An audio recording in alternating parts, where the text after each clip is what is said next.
Assalamualaikum warahmatullahi wabarakatuh.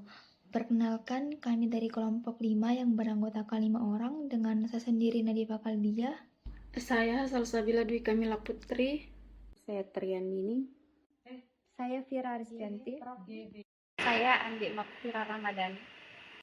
Di sini kami akan membahas tentang desain dan pengembangan sistem penunjang keputusan pada studi kasus sistem penunjang keputusan dalam membantu proses rekrutmen pegawai baru di PT Nusantara Tech. Pengenalan SPK dalam organisasi. Permasalahan utama yang dihadapi PT Nusantara Tech adalah proses seleksi pegawai yang masih dilakukan secara manual, yang mengandalkan penilaian subjektif dari tim HRD. Hal ini seringkali menimbulkan ketidakkonsistenan dalam hasil seleksi dan menyebabkan keterlambatan dalam pengambilan keputusan. Kandidat yang potensial pun berisiko terlewat karena tidak adanya sistem penilaian berbasis data. Nah, untuk mengatasi hal ini, perusahaan memutuskan untuk membangun SPK yang dapat membantu menilai dan membandingkan kandidat berdasarkan sejumlah kriteria terukur, sehingga proses seleksi menjadi lebih cepat, akurat, dan adil. Lanjut proses analisis desain dan juga pengembangan sistem penunjang keputusan yang diterapkan pada Nusantara Tech dalam memilih perekrutan karyawan baru.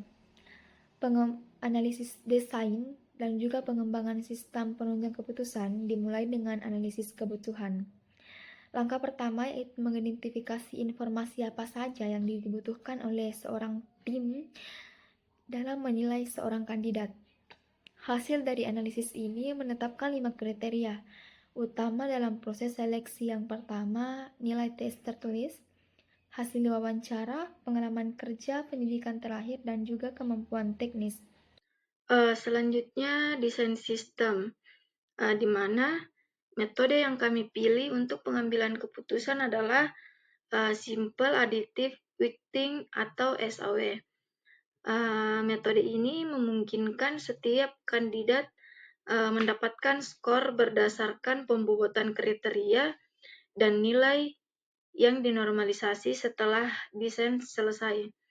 Selanjutnya, pada tahap implementasi, dilakukan dengan membangun antarmuka pengguna untuk input data kandidat, kemudian database untuk menyimpan informasi dan evaluasi, serta modul perhitungan yang menerapkan algoritma SAW.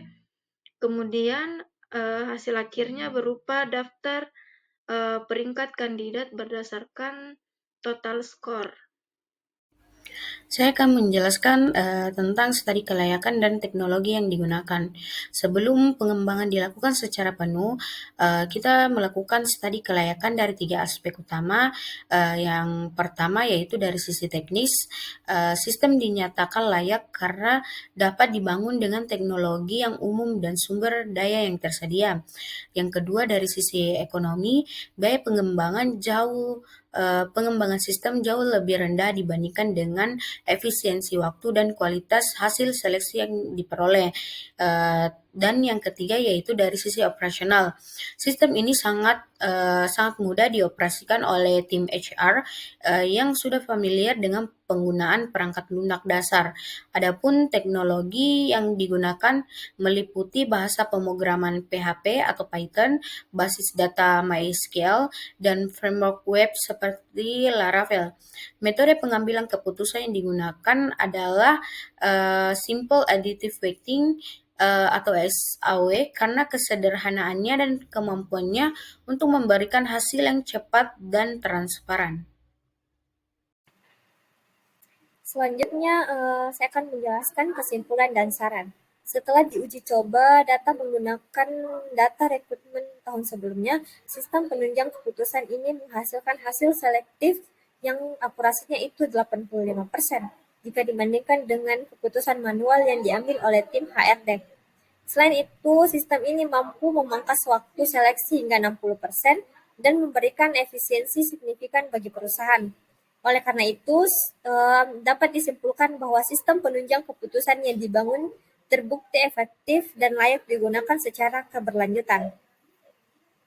Nah, rekomendasi ke depannya adalah mengintegrasikan sistem penunjang keputusan ini dengan sistem manajemen sumber daya manusia perusahaan agar data karyawan bisa langsung digunakan untuk keperluan lainnya, serta mempertimbangkan penggunaan teknologi kecerdasan buatan atau AI untuk memprediksi performa kandidat dalam jangka panjang, sehingga proses rekrutmen tidak hanya berbasis data historis, melainkan juga prediktif.